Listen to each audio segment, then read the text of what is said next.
रजत छत्तीसगढ़ सुहाना सफर। नमस्कार, मैं हूं आपके साथ रसिका पांडे। देखिए, आज हम छत्तीसगढ़ के 25 साल पूरे होने पर चर्चा करने जा रहे हैं। पूर्व प्रधानमंत्री अटल बिहारी वाजपेयी ने 25 साल पहले एक सपना देखा था। सपना था खुशहाल, विकसित और प्रगतिशील छत्तीसगढ़ का। अटल बिहारी वाजपेयी ने कहा था कि आप हमें 11 सांसद दें, मैं आपको विकास के पथ पर अग्रसर रहने वाला छत्तीसगढ़ दूंगा।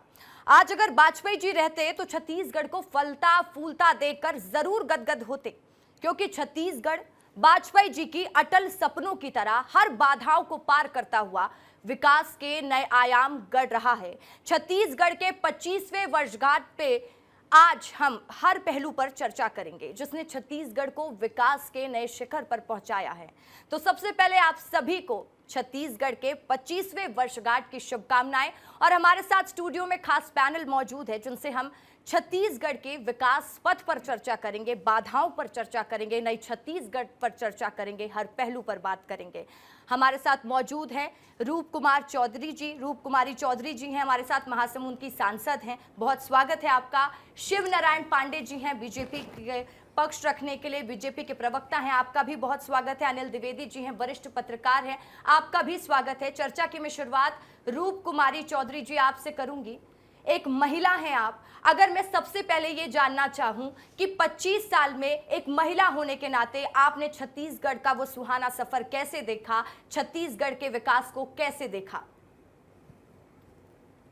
अगर हम छत्तीसगढ़ की बात करें तो 1 नवंबर 2000 को जब छत्तीसगढ़ की स्थापना हुई, उससे पहले का अगर आप छत्तीसगढ़ देखें तो छत्तीसगढ़ के बारे में यही कहा जाता था कि एक छत्तीसगढ़ गरीब राज्य है, भुखमरी से लोग, नक्सलवाद से पीड़ित, और इस तरह पूरे अगर देश में देखें तो छत्तीसगढ़ की अपनी एक अलग छवि थी जो गरीबी के लिए प्रसिद्ध थी, नक्सलवाद के लिए प्रसिद्ध थी।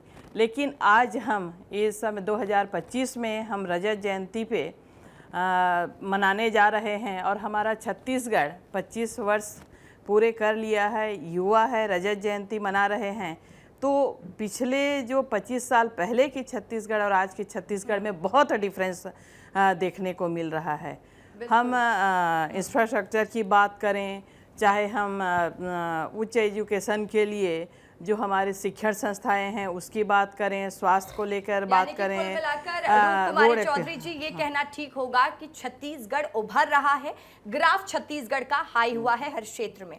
शिव नारायण पांडे जी हैं। शिव नारायण पांडे जी, जैसा कि रूप कुमारी चौधरी जी ने भी कहा कि पहले एक वक्त था जब छत्तीसगढ़ की पहचान नक्सलवाद, लोग सुनते थे छत्तीसगढ़ से हो, अच्छा वहीं जहाँ नक्सली रहते हैं, लेकिन आज वही छत्तीसगढ़ नक्सल मुक्त हो रहा है। बस्तर के कई क्षेत्र नक्सल मुक्त हो भी चुके हैं, लगातार ऑपरेशन जारी है। तो उसको लेकर आप क्या कहेंगे, कैसे देखा है आपने छत्तीसगढ़ को अपनी आंखों से? छत्तीसगढ़ वास्तव में मध्य प्रदेश का एक भाग रहा है और सामाजिक, आर्थिक, सांस्कृतिक दृष्टि से देखें तो मध्य प्रदेश का एक उपनिवेश भी रहा है। राजनीतिक नेतृत्व तो जरूर था लेकिन बहुत संबद्ध नहीं था। मुख्यमंत्री भी अगर छत्तीसगढ़ से बनते थे तो वो इंदौर के होते थे। बड़ी असमानता थी, बड़ी विकट स्थिति थी। आदिवासी और पिछड़ा ये बाहुल्य क्षेत्र है और यहाँ पर इंफ्रास्ट्रक्चर भी नहीं था। यहीं रायपुर में ही सिंगल सड़कें थी, एक छोटे से कस्बे के रूप में ये रायपुर शहर था। वनवासी क्षेत्रों में भुखमरी थी, लाचारी थी, इस प्रकार से बच्चों की मौतें होती थी, बीमारी थी। ये वहाँ से छत्तीसगढ़ शुरू हुआ और आपको बड़ा रसिका जी आनंद मिलेगा कि जब छत्तीसगढ़ बना था तो उसका सेलिब्रेशन भारतीय जनता पार्टी ने किया था, इसका सेलिब्रेशन कांग्रेस ने नहीं किया था, जबकि उसके मुख्यमंत्री कांग्रेस के बने थे। तो ये अटल जी ने जो सोचा था कि छत्तीसगढ़ जो एक उपनिवेश के रूप में है, जो भी शोषित है, पीड़ित है, प्रताड़ित है, गरीब है, बीमार है, इसको हम एक आदर्श राज्य के रूप में बनाएंगे। और इस सौभाग्य का विषय का आज 25 वर्ष हो गए। 25 वर्ष की अवस्था बड़ी ऊर्जावान अवस्था होती है। आज एक लंबी छलांग के लिए हम तैयार हो रहे हैं क्योंकि छत्तीसगढ़ के युवा है। इसलिए विष्णुदेव की सरकार ने एक डॉक्यूमेंट पेश किया है, विजन 2047। 1947 में छत्तीसगढ़ कहाँ होगा उद्योग के क्षेत्र में, शिक्षा के क्षेत्र में, हेल्थ के क्षेत्र में, 2047 इंफ्रास्ट्रक्चर का के जो क्षेत्र विजन में। है, शिवनारायण हाँ, पांडे आज जी। हम इतनी बड़ी महत्वाकांक्षा पाल के रखे हैं छत्तीसगढ़ से।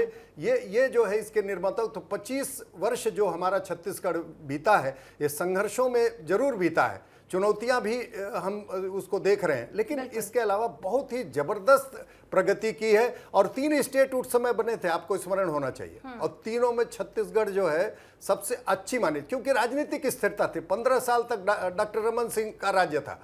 बिल्कुल। और infrastructure- शिवनारायण पांडे जी, ये भी देखिए कि अगर अब छत्तीसगढ़ की संस्कृति देश में ही नहीं विदेश में भी जानी जा रही है, लोग छत्तीसगढ़ को जान रहे हैं, यहाँ की संस्कृति को अपनाना चाह रहे हैं। हमारे साथ वरिष्ठ पत्रकार भी अनिल द्विवेदी जी भी मौजूद हैं। अनिल द्विवेदी जी, मैं आज आपसे ये सवाल करना चाहूंगी, जो ज्ञान, गरीब, युवा, अन्नदाता, नारी, अगर मैं इनका ग्राफ देखूं 25 सालों में, 25 वर्ष के छत्तीसगढ़ में, तो आपकी कलम ने क्या क्या कैद किया, क्या तस्वीरें आपने देखी, क्या बताएंगे दर्शकों को 25 वर्ष के छत्तीसगढ़ के बारे में? बिल्कुल रसिकांत, छत्तीसगढ़ 25 वर्ष पूरे होने की रजत जयंती मना रहा है।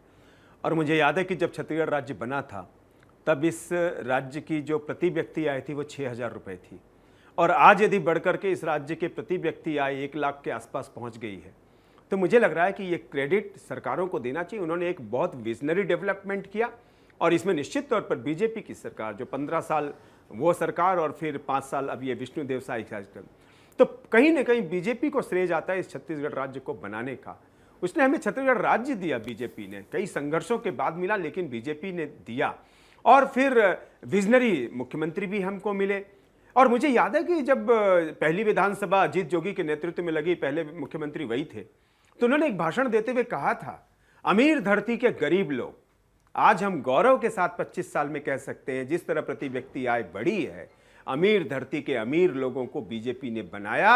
और जब उसको स्वागत छत्तीसगढ़ बना था, तब अमीर धरती के गरीब लोगों की कल्पना की थी कांग्रेस के मुख्यमंत्री ने। तो ये एक डेवलपमेंट था। आज आप देखिए छत्तीसगढ़ पूरे देश में कहीं ना कहीं डेवलपमेंट है। 12 से ज्यादा अवार्ड आज विष्णुदेव साय सरकार की झोली में आए हैं। क्यों? देश में अव्वल है छत्तीसगढ़।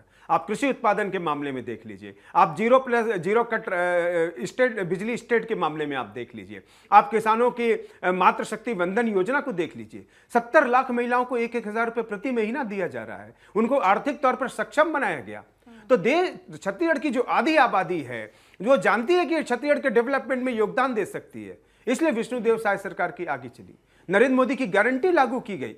जिस तरह मोदी जी ने डेवलपमेंट का रास्ता दिखाया और नरेंद्र मोदी जी की गारंटी छत्तीसगढ़ में लागू हुई, उसने कहीं न कहीं ये बीजेपी सरकार की इस धारणा को साबित किया है कि हम डेवलपमेंट की ओर आगे बढ़ेंगे। पंडित दीनदयाल उपाध्याय के दर्शन वाली पार्टी है ये। उन्होंने कहा था कि प्रत्येक व्यक्ति को भूखा नहीं रहना चाहिए, उसे अन्न और अनाज मिलना चाहिए। बीजेपी उस लक्ष्य पर आगे बढ़ी है। विष्णुदेव साय सरकार भी उसी आगे पर बढ़ रही है। इसलिए आप देखिए कि वो रिजल्ट, वो तस्वीर भी दिख रही है अनिल द्विवेदी जी, वो तस्वीर दिख रही है कि छत्तीसगढ़ कैसे उभर रहा है, बदल रहा है, विकसित हो रहा है।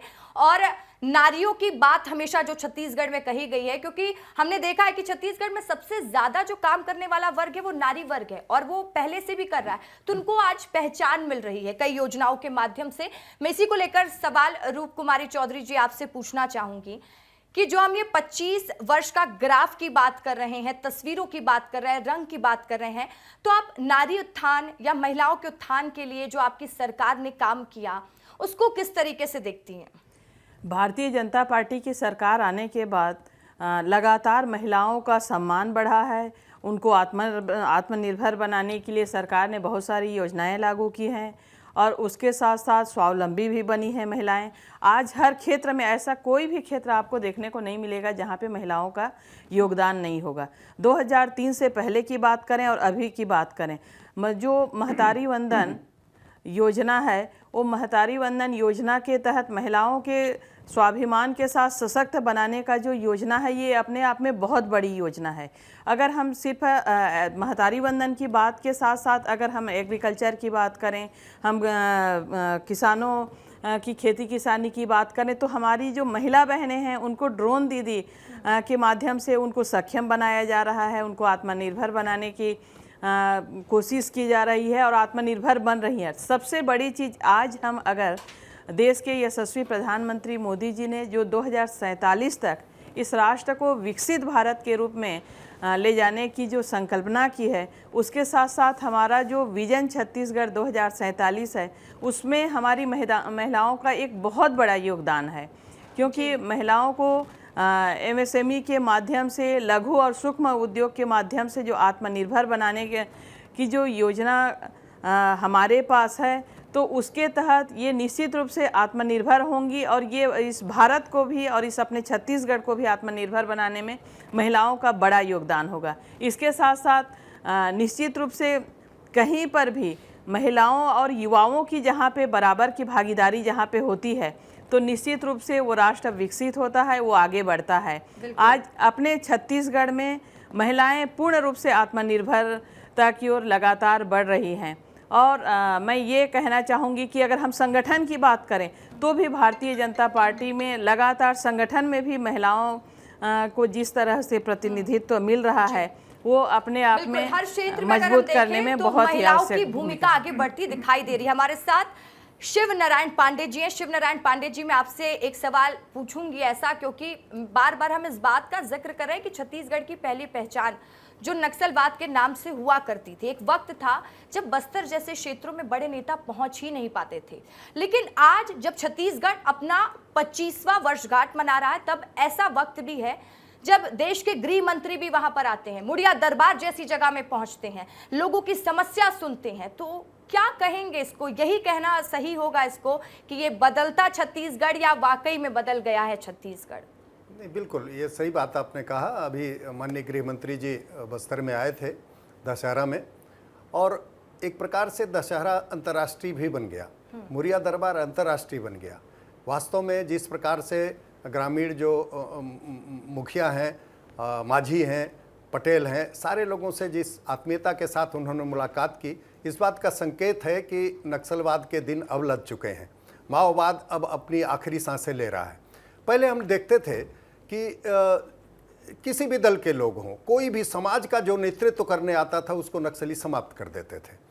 हिंसा बहुत ज़्यादा थी, डेवलपमेंट के पूरे काम उन ट्राइबल रीजन्स में ठीक ढंग से प्रभावी नहीं हो पाते थे। हमारे जो सिक्योरिटी फोर्सेस हैं, पुलिस के लोग हैं, उनका गीदम थाना तक, थाना ही नहीं, गीदम पूरी बस्ती लूटने के, जगह जगह लूटपाट, मारकाट, हिंसा, ये सारी चीज़ें इसलिए थी कि कुछ लोग के वो बड़े वैचारिक मित्र हुआ करते थे। दिल्ली से लोग उनको पहुंचाने, लोग उनको जो है प्रोटेक्ट करने के लिए जो है बड़े बड़े यूनिवर्सिटियों में, कोर्ट में, कचहरी में इस प्रकार से पैरवी करने वाले लोग होते थे। ये जो अपनी NDA की सरकार है माननीय मोदी जी के नेतृत्व में, उसने तो सीधे नकेल लगाना शुरू की, इनकी फंडिंग बंद की, इनको कोर्ट ऑफ लॉ के सामने खड़ा किया, और जो लोग पिट्ठू लेकर घूम रहे थे जंगलों में, लोगों की हत्या कर रहे थे, उनके साथ उसी भाषा में, उसी ढंग से उसका हमारी फोर्सेस ने जवाब दिया।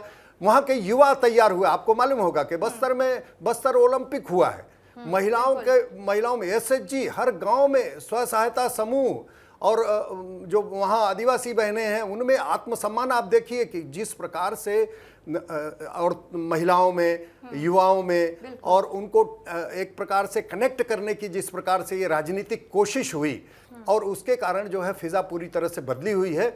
और अब जो है आतंकवाद के लिए छत्तीसगढ़ में जिस प्रकार से शांत है, ये पौराणिक युग से शांत है। तस्वीरें दिख रही हैं, वो सब कुछ साफ दिखाई दे रहा है, क्योंकि आप देखिए जब देश के गृह मंत्री पहुंचने वाले होते हैं, उसके ठीक पहले बड़ी संख्या में नक्सली सरेंडर कर देते हैं।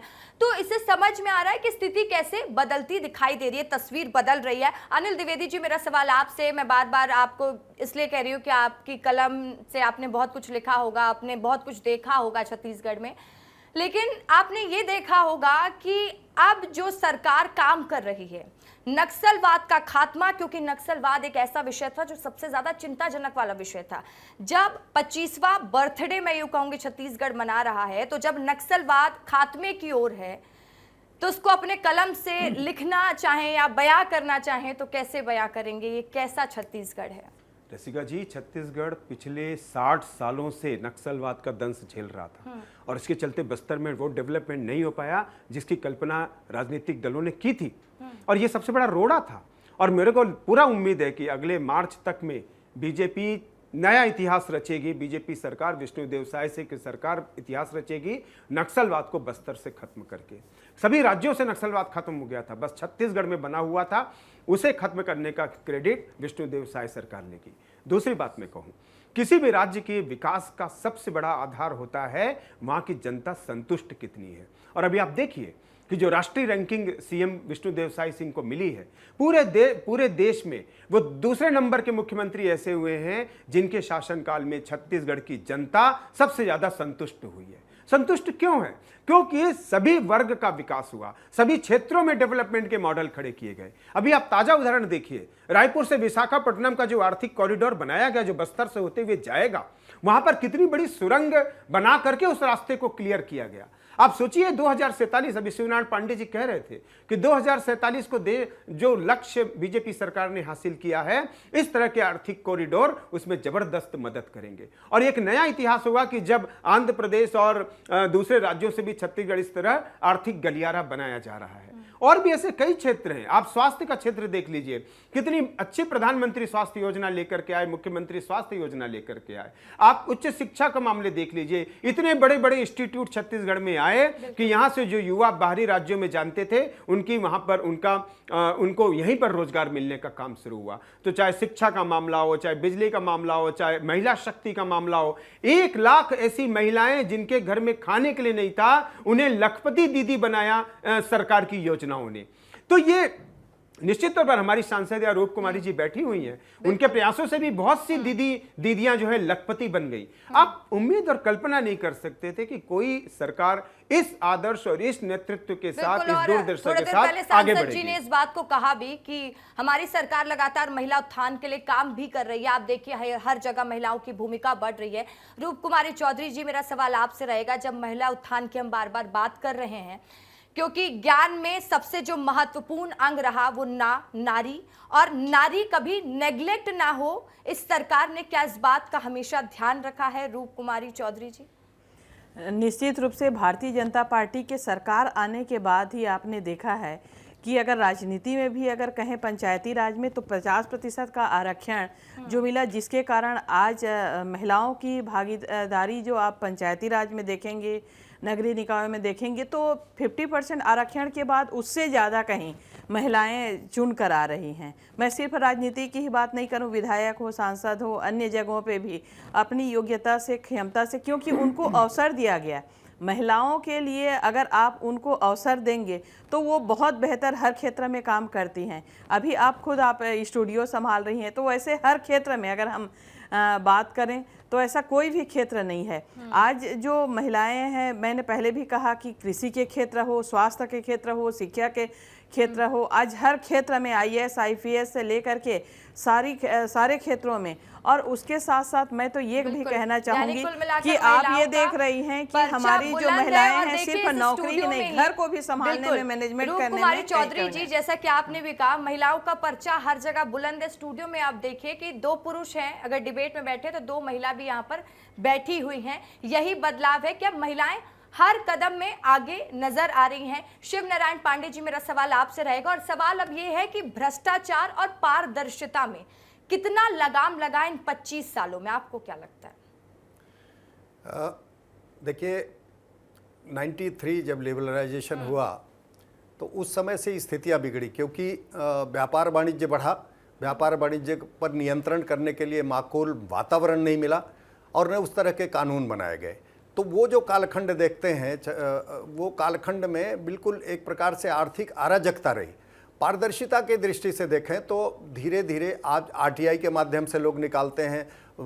बहुत बड़ा, पहले तो बहुत छोटा सा प्रेस था जो चौथा स्तंभ है, जो जनता की वकालत करता है। तो जनप्रतिनिधियों के साथ साथ प्रेस का भी बहुत बड़ा काम बढ़ा है। आप देखिए कितने सारे चैनल हो गए, कितने अखबार हो गए जो कि सूचना को विस्तारित करते हैं, डेवलपमेंटल योजनाओं को लोगों तक पहुंचाते हैं, उसके मीन मेख हैं वो निकालते हैं और जनता के सामने परोसते हैं। तो इस प्रकार से पारदर्शिता भी बढ़ी है। अब ये कहे कि कोई घोटाला करके बच जाएगा, ऐसा नहीं। आप देखे होंगे कि अभी हाई कोर्ट, सुप्रीम कोर्ट तक लोग पहुँचते हैं, PIL डालते हैं, और जो भी भ्रष्टाचारी हैं और आप तो जो भी क्या अभी 5 साल के पूरे इतिहास में आपने देखा, सारे के सारे लोग जो है विभिन्न प्रकार से जिस प्रकार से लूटपाट किए थे, व्यवस्था को भ्रष्ट किए थे, उनके खिलाफ जो है इन्वेस्टिगेशन चल रहा है। वो बहुत सारे लोग जेल में हैं, बहुत सारे लोग जाने वाले हैं। तो ये नहीं कह सकते कि देखिए ये छत्तीसगढ़ धरती बड़ी पौराणिक धरती रही है, धर्म की धरती रही है, माता कौशल्या की धरती रही है। इसके साथ छल करने वाला कुछ समय तो बच सकता है, लेकिन आगे नहीं बच सकता। और जिस प्रकार से 25 वर्ष छत्तीसगढ़ के हुए इसकी महत्वाकांक्षा जागृत हुई है, तो जितनी चुनौतियां हैं इस प्रकार की, उसको मुंहतोड़ जवाब देने के लिए छत्तीसगढ़ इस 25 वर्ष के बाद खड़ा हो रहा है। और आने वाले समय में हम देखेंगे कि अग्रगण्य राज्यों में छत्तीसगढ़ की गणना होगी। चलिए ठीक है, अब सबसे मैं आखिरी सवाल पूछूंगी और सवाल एक ही रहेगा। सबसे पहले अनिल द्विवेदी जी आपसे शुरू करेंगे कि 25 वर्ष का छत्तीसगढ़, बस इसी पर आपको क्या कहना चाहेंगे 25 वर्ष के छत्तीसगढ़ पर? देखिए, मैं सरकार को थोड़े से सुझाव यहाँ से देना चाहूँगा। हमारे वरिष्ठ प्रवक्ता भी बैठे हैं, सांसद महोदया भी बैठी हैं, तो एज ए जर्नलिस्ट जो मैं समझता हूँ, देखिए सबसे पहले तो वाकई में करप्शन पर और ज़्यादा रोक लगाने की ज़रूरत है। 8-8 करोड़ के पुल एक एक बारिश को नहीं झेल पाए और बह गए। ठीक है, वो किसी भी सरकार के मामले रहे होंगे, लेकिन सरकार को सख्ती दिखानी होगी। प्रधानमंत्री नरेंद्र मोदी ने बहुत अच्छा नारा दिया, ना खाऊंगा ना खाने दूंगा, इसलिए सरकार को इस पहल पर आगे बढ़ना होगा। दूसरी बात जो कहूँ कि औद्योगिकरण कहीं ना कहीं अभी रुका पड़ा है। टाटा स्टील, बीजेपी बहुत अच्छी कोशिश कर रही थी कि बस्तर में टाटा स्टील आता तो उसमें हजारों लाखों युवाओं को रोजगार मिलता, लेकिन टाटा स्टील को आने नहीं दिया गया। तो उद्योगीकरण होना चाहिए। ठीक है, मुख्यमंत्री जी विदेश गए, वहां से निवेशकों को लाना चाहते हैं, ये अच्छी बात है, वो प्रयास कर रहे हैं, लेकिन उद्योग आएंगे तो छत्तीसगढ़ की तरक्की होगी, युवाओं को रोजगार मिलेगा और बीजेपी को इसका क्रेडिट लेना चाहिए। तीसरी बात कि जो उद्योग के अलावा रोजगार की व्यवस्था और ज्यादा करने की जरूरत है, चाहे आप सरकारी स्तर पर निकालिए, हालांकि वहां थोड़ा मुश्किल होता है क्योंकि बहुत ज्यादा HR का और इसका काम सरकार को ठीक से करना पड़ता है, लेकिन प्राइवेट सेक्टर में रोजगार आए और लोन दे करके युवाओं को स्वरोजगार खुलाया जा सकता है, तो रोजगार भी एक तरह से रोकना होगा, रोकने की कोशिश करनी होगी सरकार को। रूप कुमारी चौधरी जी, मेरा सवाल आपसे और छत्तीसगढ़ की जनता को क्या संदेश देना चाहेंगी आज 25 वर्ष के वर्षगांठ में छत्तीसगढ़ के? निश्चित रूप से हम सब के लिए बहुत ही ये गौरव का क्षण है। हम रजत जयंती मनाने जा रहे हैं और हम हर क्षेत्र में आगे बढ़ रहे हैं। हमारा यह जो छत्तीसगढ़ है, गौरवशाली छत्तीसगढ़ बनने जा रहा है और इसके हम सब भागीदारी होंगे। यह जो छत्तीसगढ़ है, इन 25 सालों में हम डेवलपमेंट को लेकर, हम उच्च शिक्षण संस्थानों को लेकर, MSME के क्षेत्र में, हम सारे क्षेत्र में महिला सशक्तिकरण, खासकर महिला सशक्तिकरण के क्षेत्र में जो छत्तीसगढ़ को यशस्वी प्रधानमंत्री मोदी जी और हमारे माननीय मुख्यमंत्री विष्णुदेव साय जी के द्वारा जो सशक्त और आत्मनिर्भर बनाने के लिए जो लगातार प्रयास किए जा रहे हैं, इसका हम सबको फ़ायदा मिल रहा है। भारतीय जनता पार्टी ने लगातार महिलाओं की भागीदारी को सुनिश्चित किया है, उनको अवसर दिया है। तो निश्चित रूप से आज की महिलाएं, छत्तीसगढ़ की महिलाएं सशक्त हैं, आत्मनिर्भर हैं, स्वावलंबी महिलाएं हैं। ठीक है, शिव नारायण पांडे जी, आपका आखिरी मैसेज। छत्तीसगढ़ के निर्माता और हमारे एक प्रकार से श्रद्धा पुरुष माननीय अटल बिहारी वाजपेयी के स्वप्नों को साकार करेंगे। हमने, भारतीय जनता पार्टी ने यह नारा दिया है कि हमने बनाया है, हम ही संवारेंगे। इस छत्तीसगढ़ को संवारना है। सारी चुनौतियां हैं, आगे आगे जितनी चुनौतियां हैं, उन चुनौतियों का शमन करना है, आगे बढ़ना है। छत्तीसगढ़ को हिंदुस्तान का, भारत का सबसे प्रथम अग्रगण्य राज्य बनाना है। सारी संभावनाएं, यहाँ की धरती है, यहाँ का आकाश है, यहाँ के लोग हैं, यहाँ की संस्कृति है, यहाँ की आस्था और मान्यता है और लोगों की महत्वाकांक्षा भी है। तो हम उम्मीद करते हैं कि अटल जी के सपनों का छत्तीसगढ़ बनेगा और देश के विकास में छत्तीसगढ़ का महत्वपूर्ण आने वाले दिनों में योगदान होगा। चलिए यहीं पे चर्चा को समाप्त करते हैं और जो दर्शक इस डिबेट को देख रहे हैं, इस चर्चा को देख रहे हैं, तो उनसे फिर मैं ये कहना चाहूँगी कि आपको क्या लगता है, वाकई में 25 साल का जो छत्तीसगढ़ है वो बदल गया है? बहुत शुक्रिया रूप कुमारी चौधरी जी आपका, शिव नारायण पांडे जी आपका, अनिल द्विवेदी जी आपका भी इस चर्चा में हमारे साथ जुड़ने के लिए। और इसी के साथ मुझे दीजिए इजाजत। खबरों की लगातार अपडेट्स के लिए बने रहें विस्तार न्यूज़ के साथ। नमस्कार।